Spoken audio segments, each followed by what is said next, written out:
Hey, we're here with Dean Kruse. In our last episode, we learned a lot about how he started the whole classic car auction business. Now, and it was in the high school, so that was such a huge undertaking, not only for the school, but for your company.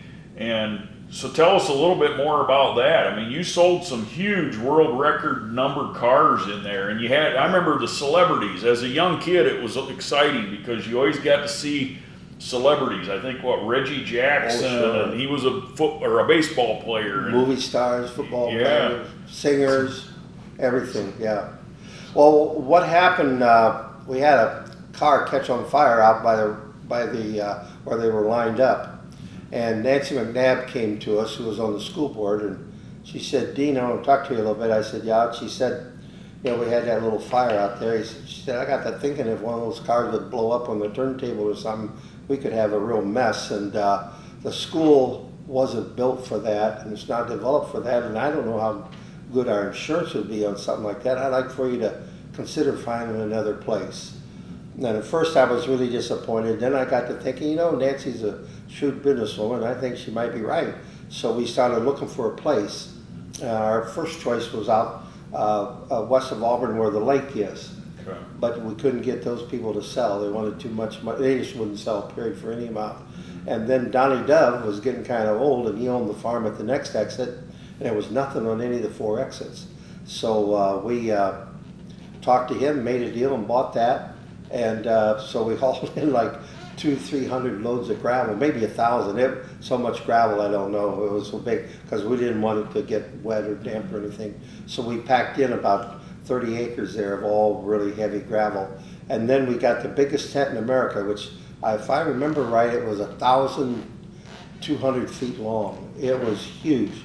Biggest tent in America that we could find. Now this is in around 1988, 89, right? Yeah, okay. Maybe 89, yeah. And boy, we had a big crowd and everything. They were lined up on I-69 all the way back to Fort Wayne DuPont exit.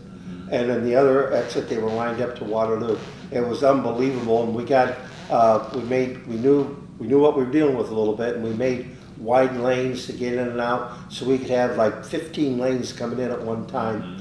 And we had special parking all over everywhere, and both sides of the road. We ended up buying a total there of about 600 or 700 acres, and we were using it all. And then over the years, we blacktopped and built buildings and got to be really, really, really interesting. We had some great cars there. We had the Chitty Chitty Bang Bang movie was just big time, and we actually bought the car there that flew. And it was there, and it brought a fortune. I can't remember right now, but say 600,000-700,000. It was a lot of money, more than they ever dreamed.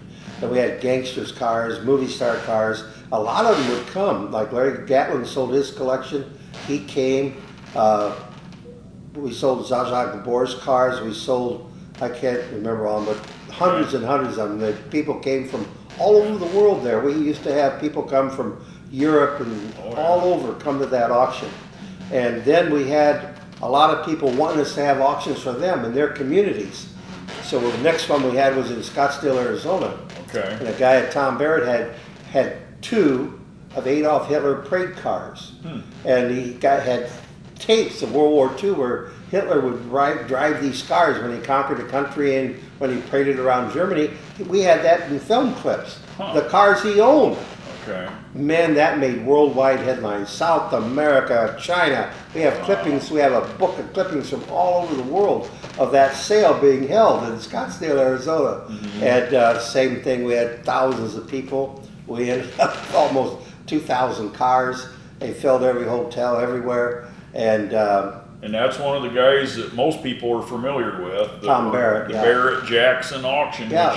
Which a lot of people think they started the whole classic car thing, but they were partners with you for about 10 years. Yeah. In fact, it was called the Kruse Auction at Arizona. I have brochures, and it's Barrett-Jackson were the sponsors. Okay. We call them local sponsors. Okay. And they were good people to work with, and we built that to a magnificent, huge, huge thing. And then Tom Barrett, who drank quite a bit, he got killed, or didn't get killed, about got killed. And he was in the hospital for like 6 or 7 months. He about died. And Russell Jackson visited him every day. And so they decided when he was getting well, they just have their own sale. Okay. So for 2 or 3 years, our sale was bigger than theirs. And then because we were doing sales all over, in fact, we were doing them in Europe, Japan, we were doing them all over the world. And they were doing one sale, so we couldn't spend the time. And theirs gradually got a little bigger than ours. And then, they did a good job. They built it into a big sale. And then Mr. Jackson died, and then Tom Barrett died, and then Nellie Jackson died, and then Brian Jackson died, who was running it. And Craig Jackson then took it over, and he's been running it now for about, I would say, 18, 20 years. I don't know, time goes so fast. Yeah. He's done a good job. He has a sale in Las Vegas, and he has one in Florida.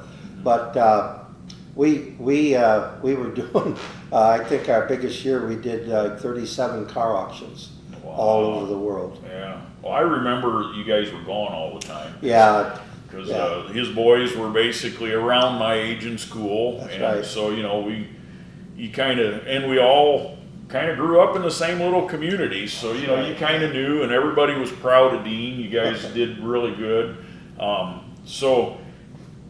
You were selling some record number price cards too. I remember some of them bringing huge money, and that was always on the front page of the newspaper. Bugatti Royale, I think the first one we sold, I know it was, we sold for the Hera. Bill Hera died of the Hera casinos, and he died, and we sold a Bugatti Royale there, and it brought, I think, $7 or $8 million. Okay. It just made news all over the world. And so we sold that car again then. Tom Monahan bought it of Domino's Pizza. Okay. Well, no, he didn't. Jerry Moore bought it of Moore. He was a real estate developer in Houston. Then he sold it to Monahan. And then Monahan had it for quite a while. Okay. Yeah.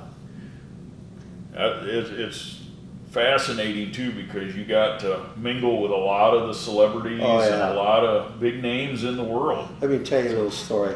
When we first had our sale in Scottsdale, we sold a Model A Roadster down there, pretty nice one, for $14,000. We sold a Ferrari Dino Spider for $6,200. Today, that Model A Ford is probably worth $15,000, $18,000. And that Ferrari Spider is probably worth $1 million or so. Yeah. In fact, they sold one for $46 million not too long ago, but it was a different model with Ferrari. Wow. So they've sold several cars over $40 million.